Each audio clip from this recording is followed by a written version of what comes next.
Habari, kama kawaida, leo tunakutana tena kwenye channel yetu ya Rocks ERP kwa ajili ya kuelekezana matumizi ya mfumo huu wa kusimamia biashara.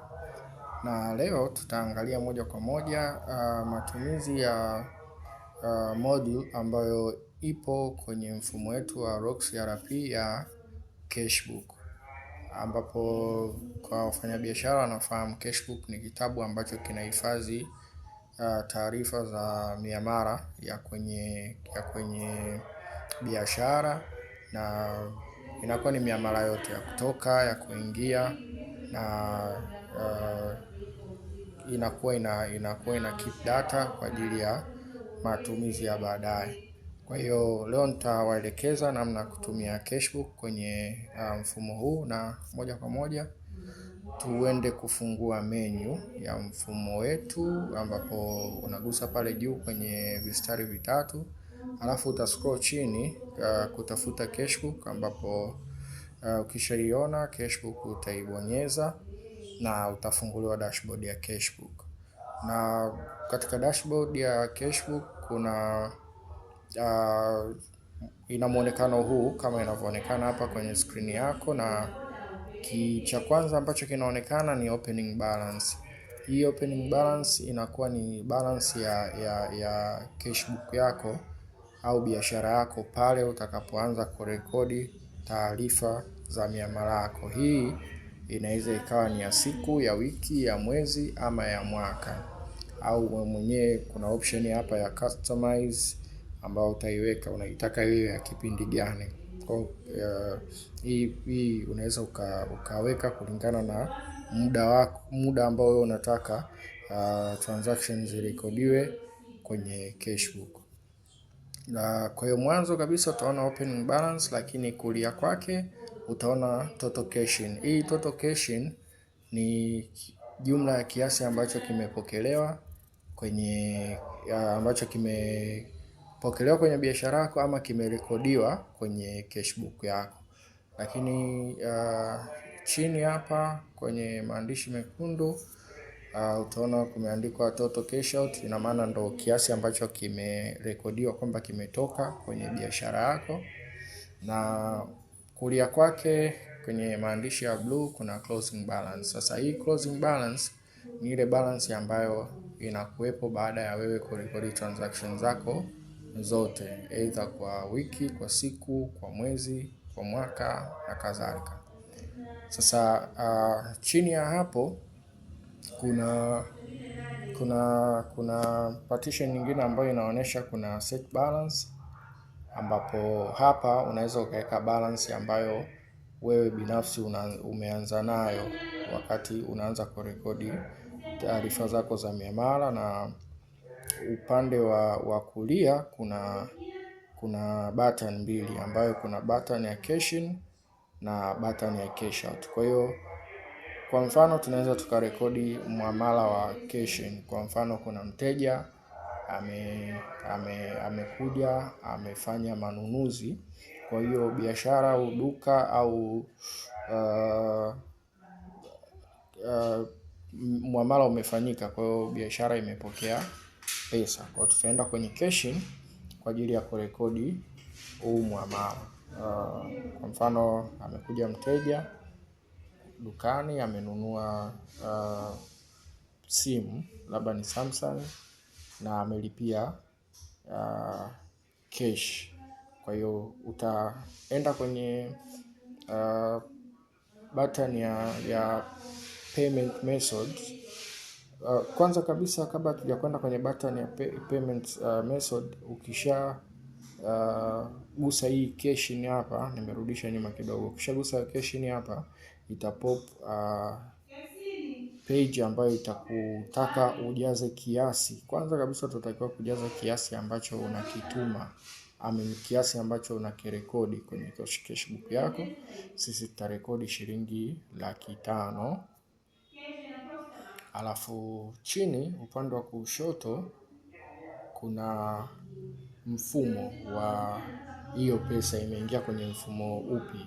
Umepewa cash, umelipiwa kwa M-Pesa au umelipa kupitia muamala wa kibenki kwa kadi, cheki ama mengineyo. Kwa hiyo sisi tutachagua cash, lakini pia upande wa kulia kuna machaguzi mengine ambapo ni kwenye category.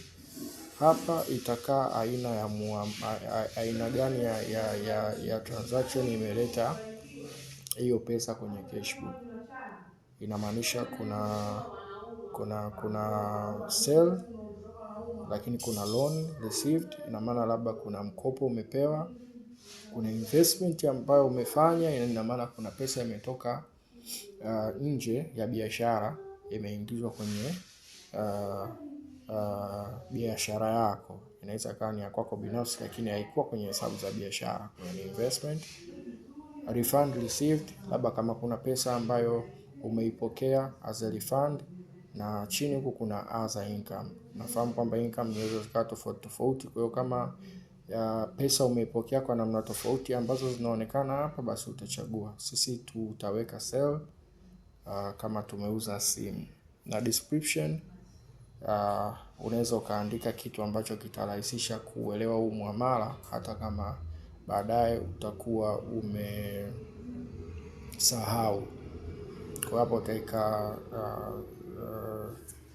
sell, labda unaweza ukaandika sell smartphone note yoyote ile ambayo unaona utaielewa baadaye ukija ukiangalia muamala na ukawa umesahau umefanya kitu gani. Alafu chini utachagua tarehe ambayo umefanya muamala, ambayo kwa hapa inakuwa ni tarehe 25, nimeweka tarehe ya leo. Reference ni ile transaction inakuwa na reference number, ile invoice kule kwenye, kama ni cash in au kama ilikuwa ni biashara umeuza, ina maana kunakuwa na reference kule ambayo inakuwa ni ile invoice. Kwa hiyo tutaandika kama inavyoonekana hapo, labda invoice 002.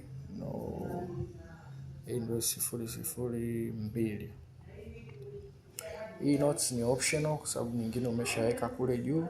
Kwa hiyo unaenda moja kwa moja kwenye record cash in. Ukiweka record cash in, utaona hata dashboard imebadilika, kwa sababu open balance ulianza na 0, ukuwa na pesa kabisa. Total cash in ndio hii ambayo imerekodiwa, kiasi kilichoingia. Total cash out hakuna kilichotoka, lakini closing balance, endapo utakuwa ndio umemaliza kuweka taarifa zako kwenye cashbook kwa siku ya leo, ina maana closing balance itakuwa hiyo ambayo inaonekana hapo. Kwa hiyo mpaka kufikia hapo utakuwa tayari umekamilisha kurekodi muamala wa cash in kwenye cashbook yako.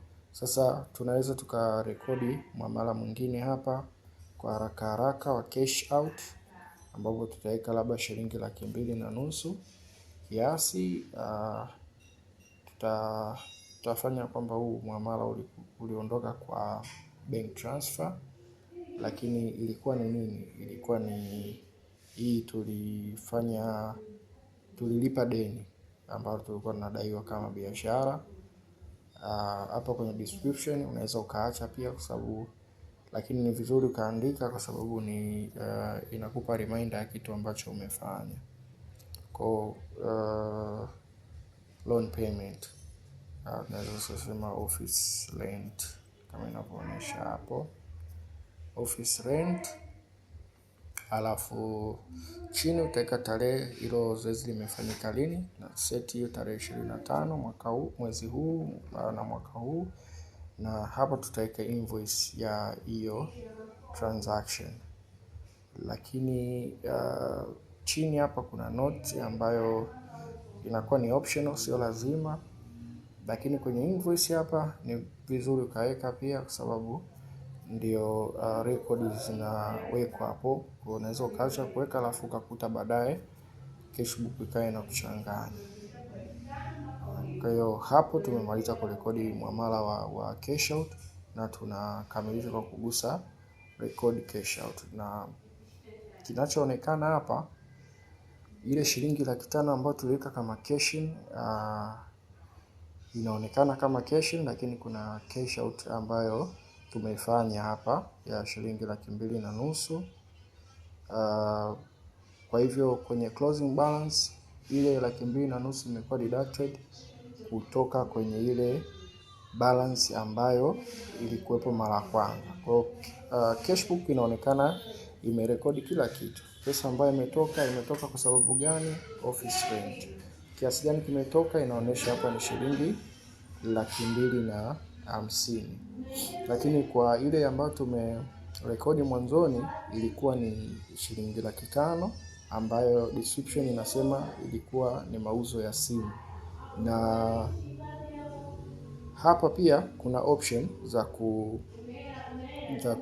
za kufuta transaction endapo unaona kuna utofauti wote ambao umefanyika kwenye kurekodi hiyo transaction. Utaweza pia kubonyeza hii button ya mwisho kabisa kulia huku ya kudelete kama dustbin, na huo muamala utaufuta kwenye cashbook yako. Chini ya hapo kuna taarifa za cashbook za kama ni highlights hivi, ambapo itakuonyesha entry ngapi zimefanyika, kiasi gani kimeingia, kiasi gani kimetoka, na net kwa wakati huo ni kiasi gani. Kwa hivyo hiyo ndio namna ya kurekodi taarifa za miamala kwenye cashbook, na tunakukaribisha chini kwenye comment kama kuna sehemu ambapo unahisi umeachwa au unahitaji kuelewa zaidi, unaweza ukaweka comment, tutakurudia ili tuweze kukupatia taarifa zaidi. Karibu sana, nashukuru sana.